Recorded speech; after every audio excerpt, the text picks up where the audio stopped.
thanks, Todd. It's always good to come back to Holdridge. Like Todd said, 8 years ago, I moved to North Platte, and we lived here, I don't know, 12, 13 years. Our kids all graduated from Holdridge High School, so I have fond memories of our days going to ball games. We're going to talk a little bit about the TAP program today and how that how the nitrogen has really turned out in that program.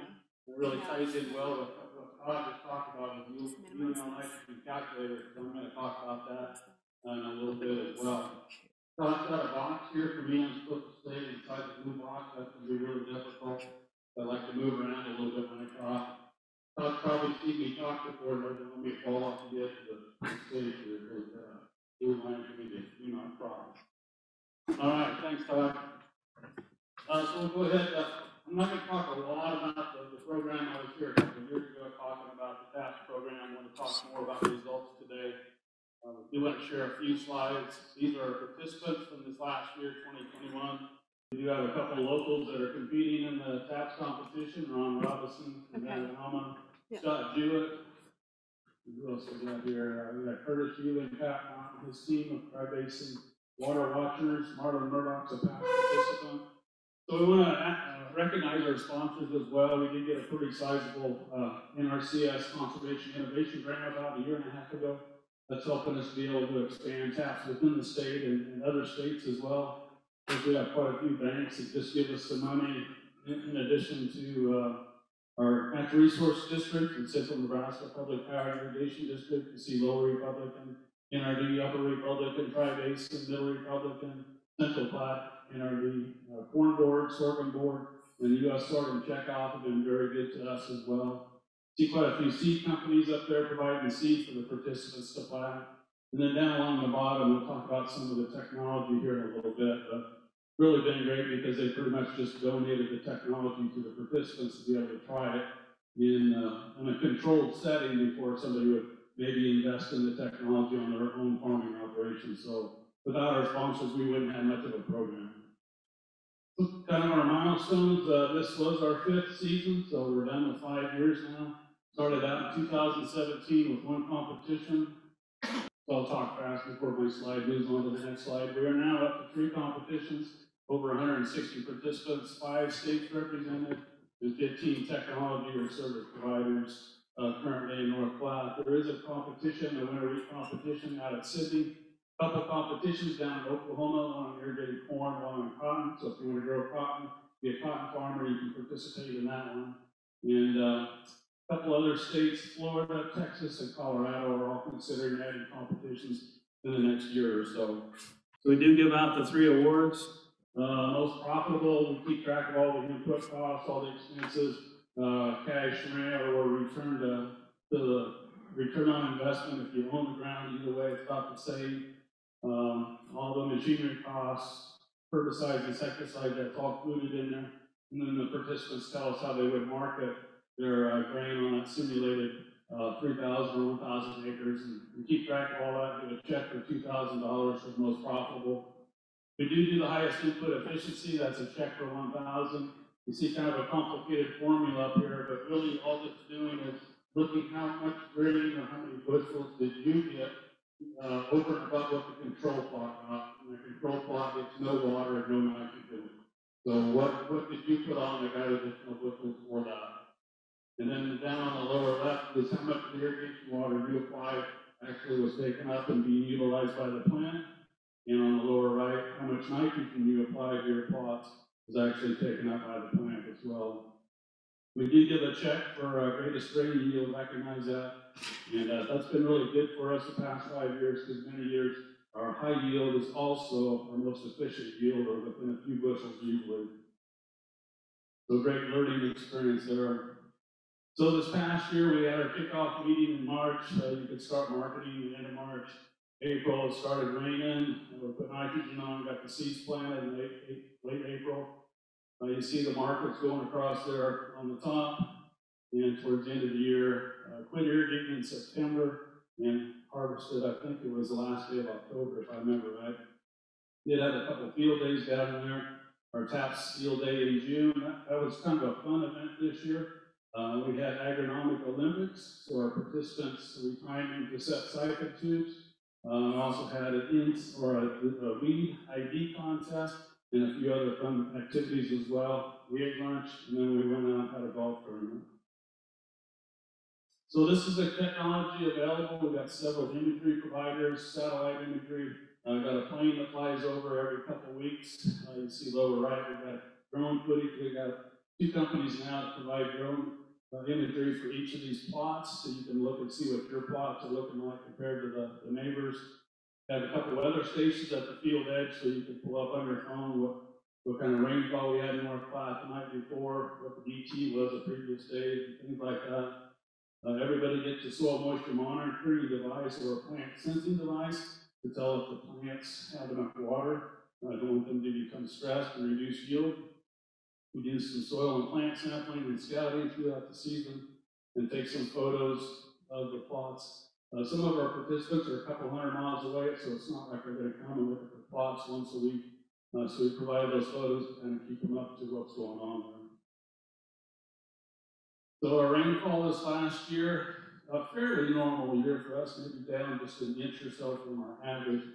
But you see it got a little bit dry in June, and then late July and August really dry, just basically had nothing. And we got dry back in late September as well. We had 14.45 inches of rain. I think our average is about 15.8. The last several years, 2020 was a really dry year for us, just under 9 inches of rain. During the growing season, 21 and 19, 21 inches in 2019, so pretty wet. Typical year in 2018 and 17, just over average a little bit.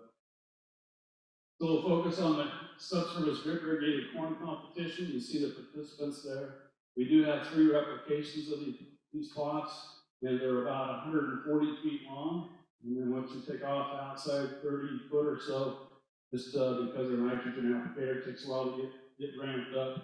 We use a yield monitor on the combine to harvest these plots. We got 80 to 90 foot of a nice uniform yield that we can pull data out of.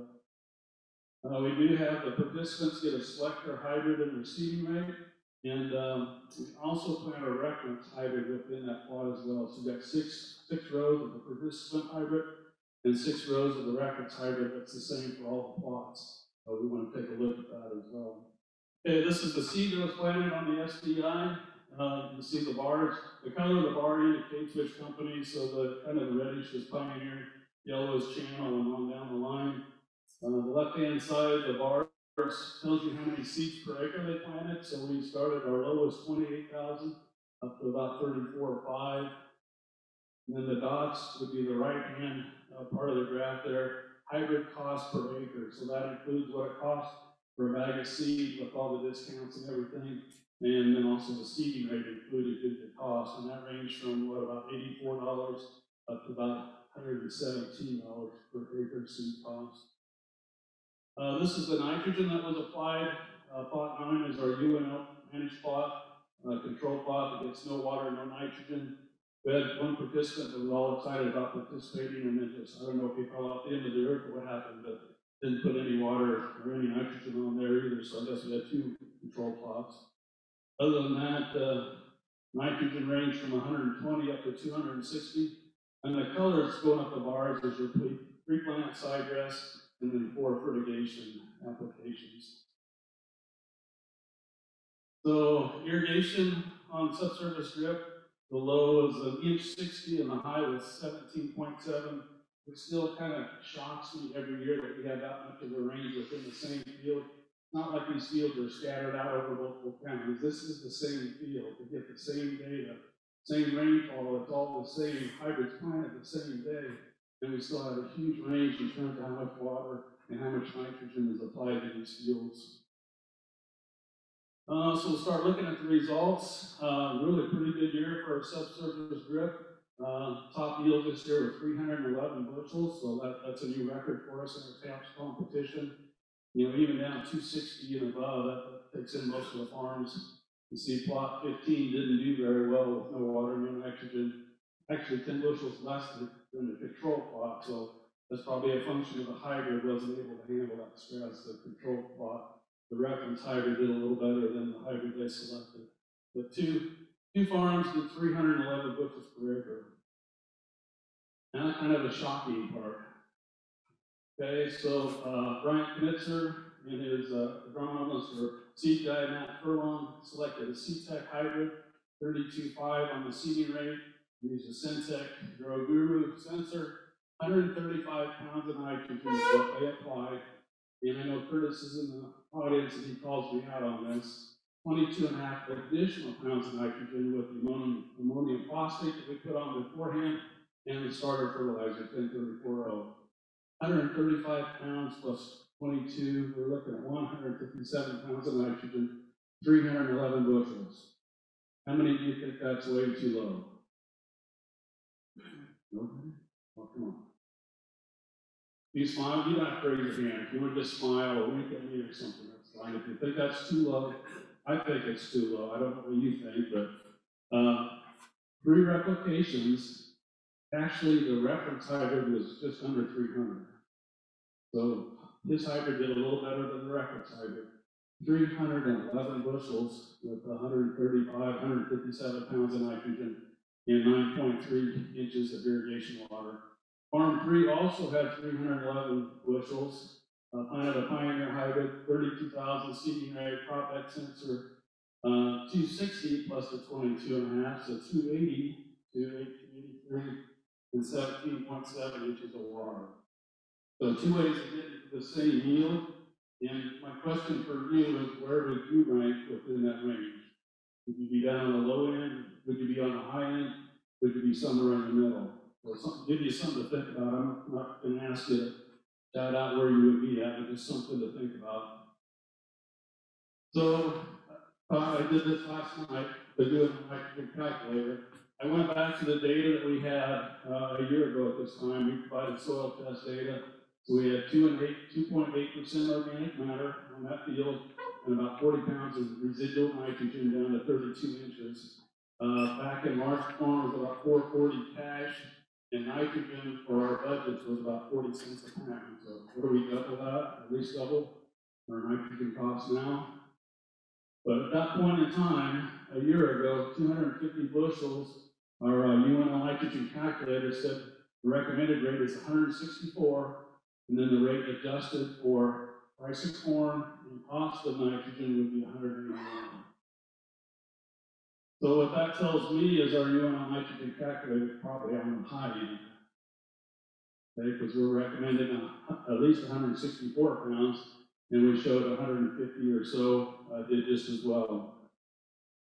With a 280 bushel yield goal, our UNL nitrogen calculator would say about 188 pounds of nitrogen would get us up to 280. So, and then he still did like 30 bushels better than that.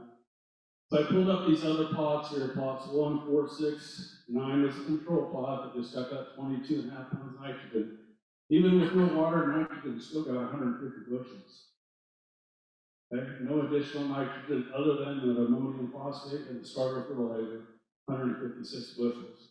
So I guess if you take that and then add a pound per bushel over and above that, be another 150 pounds, that'd be about 170. So that's kind of not too far from what the nitrogen calculator would say. But all these different plots in here are doing very well. You know, we've got a 286 and 280 up there with 120 pounds of nitrogen plus that 22. So the story is not go home and put on 150 pounds and expect 311 bushels, okay? I don't want you to leave here thinking about that. What I'm trying to do here is get you to think about, where is my nitrogen rate and could I do better? And that kind of goes back to the 50-50 or the 30-30. Just give it a try, not on the whole farm. Just give it a try on one of your fields, put some strips out there, and just see what happens. Okay, I think you'll be surprised. Okay, the subsurface drip efficiency, again, that calculation, so the yellow bars is the efficiency number, which is kind of irrelevant, it's just the higher numbers better. There's plot 15 with the yield below the control plot. It wasn't negative efficiency because it didn't even do quite as well as the efficiency, whereas the control plot. The blue dots is how much irrigation water was applied, and the green dots is nitrogen. So you see farm 6 there at the highest efficiency. and they were down in the middle low range in terms of water nitrogen applied, and still got 311 bushels. It should be no surprise, Ryan Knitzer, not for long, was the efficiency winner. So not only did they get a check or split the check for highest yield, but they got the $1,000 for efficiency, and I'm going to tell this story for a long, long time. Look what might be possible out there to get you thinking about improving nitrogen efficiency. We'll go through the corn competition pretty quickly. We'll probably get close to the time here. 32 teams compete in that, about 58 individuals. Again, you see the hybrids planted, the seeding rates, and the cost was pretty similar. So this is nitrogen, the blue bars is pre-plant, and the side dress. Irrigation at B9, B12, Tassel, and R2.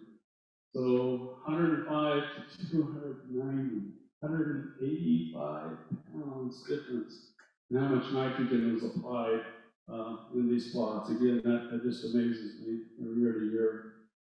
You see the irrigation water applied up on the top end, about 15¼ inches, down on the lower end at inch 45. Again, a pretty big range in terms of how much irrigation water is applied. Average would have been what, about 6.5 or 7 in average. Looking at the results, pivot corn wasn't quite as good this year. We had a windstorm that hit the pivot. The SDI field's kind of protected. We've got trees like on all 4 sides of it. It was July 8th or 9th. You guys probably remember that as well down here. So we had some green snap and some goosenecking. So our top yields were 274, and we had a tie in the top 2 yields again in this competition. So Luke Olson down at Bacook planted a Pioneer at 31,000. He's a crop X sensor, 240 pounds of nitrogen, 13.5 inches of water, and 2.74 bushels per acre. Josh Becker and Steve Hunt down at Beaver City planted a big top hybrid at 29,000. Not a very high seeding rate. Used a trellis sensor, 200 pounds of nitrogen per acre, 9.1 inches of water, and again 274 bushels per acre. So I decided to go ahead and kind of do the same scenario here. So the pivot's a little bit different, 2.2% on organic matter, 35% or 35 pounds of residual nitrogen. Both of these were soybeans the previous year, so you have some legume credit in there as well. The UNL nitrogen calculator for 250 bushels would be 186, and 280 bushels would be 213. And we see a whole lot of these farms 9, 10, 22, 24, 25, 29, and 31, putting on a whole lot less nitrogen and still getting some really, really good yields up there. Our control plot, I should have showed that, was that 100? Yeah, the control plot was 130 on the pivot, we were 150 on the SDI. So here's the efficiency calculations again. I'm sorry, it is efficiency. So the right-hand side farm, 29, had the highest efficiency. We see the green dots again as nitrogen. Blue dots would be irrigation water applied, and you can see they were down in the lower right-hand side on the green and nitrogen, and kind of in the middle for irrigation water applied. Norton, Kansas, FFA chapter. Caroline Housden, who grew up, I think, just south of here, was an instructor a year ago. So they are our efficiency winners. So they have a Fontenelle hybrid, 32,000, 120 pounds of nitrogen, 7.8 inches of water, 247. I think maybe they shorted nitrogen a little bit. If they would have bumped that up another 20 pounds or so, I think their yield would come up maybe another 20 bushels or so. But you can't argue with 120 pounds and get 247 bushels per acre. Just a couple more comments. Just recognize Curtis Sheedley was our TAPS advocate this year. Curtis has done a great job of helping us get the word out beyond just our TAPS participants. So appreciate all the work that Curtis has done over the years for the TAPS program. If you want to be involved, we still got a few openings yet in our both the subsurface drip and a pivot competition or grain sorghum competition. So you get a hold of me or get a hold of Crystal Rhodes there. And follow us on Twitter and our newsletters online. You can check that out. We send one out about every month on that. So with that, any questions you have? We're about out of time. Questions for Chuck or for Todd? Yeah, mine. How do you get the residual nitrogen evened out? Yeah, it's a great question. So what we do is, one year of the competition year, we grow the corn. The next year, that is soybeans. So we've got 2 plots, we just alternate back and forth. Soybeans are a really good scavenger. They'll pull up all that excess nitrogen before they start producing their own nitrogen. That kind of evens that out. And on the irrigation, typically we have a full soil profile. If not by planting time, usually by about the 15th of June. So that kind of evens out all the differences in water applied from the previous 2 years ago, I guess. So, yeah, great question. Yep. Yeah, it was a 14.4, 14.5 during the growing season, so from planting until basically black layer. And again, we would have a full soil profile, so could have pulled another 4 or 4.5 inches out of the profile without any yield penalty. So that's a great question. How many years for Phelps? This was our 5th season, so we're done with 5. Doesn't seem like that long ago, but it has been. Been a lot of fun for me. Gives me something to talk about at extension events. Yep. Do you think that university changed their official formula, or is it forgetting matter? It seems like it's producing more bushels than it. Yeah, great question. And I've actually had participants tell me that nitrogen calculator is recommending too high, and I would agree with them. I think if you come down, if you're putting on more than that, if you come down to the UNL nitrogen calculator, I don't think you're going to see any yield penalty by doing that. Okay. So what the algorithm is 1.2 pounds of nitrogen per bushel. That's kind of the starting point, plus 35. And I think that's kind of a fudge factor. That extra 35 pounds in there, and then we start subtracting off the credits for the residual nitrogen, the organic matter, and the manure and irrigation water too. So.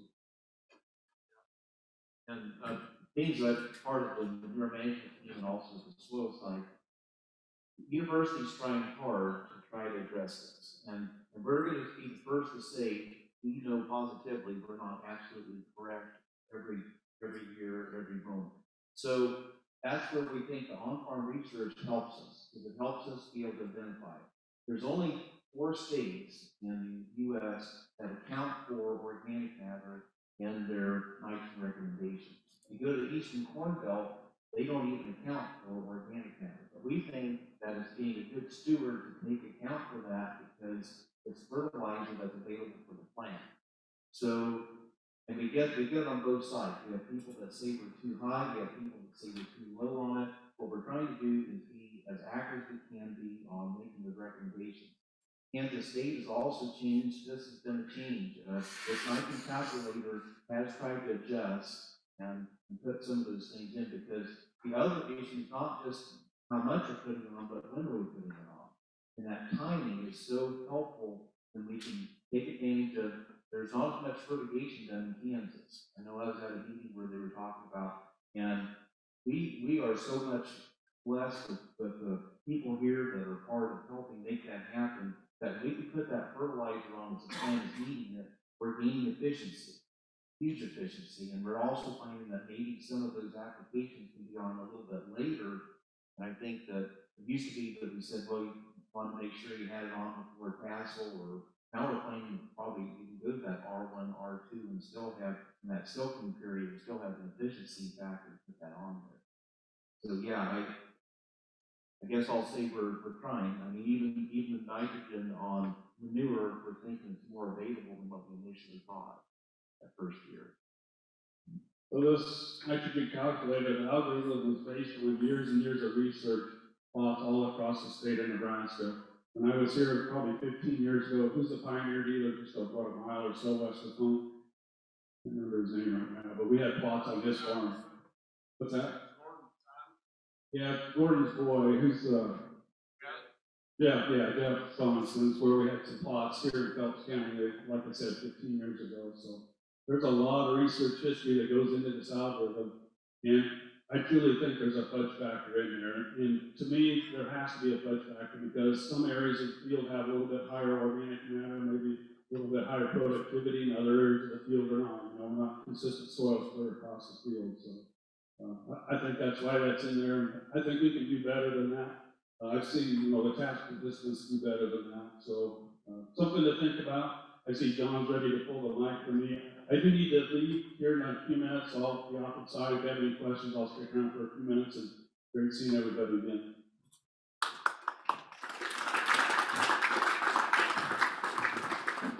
Pat, thanks so much for that good information about nitrogen management, really a key aspect of agriculture today that we really want to pay attention to in terms not just of yield and productivity, but also the pressure. So appreciate that information.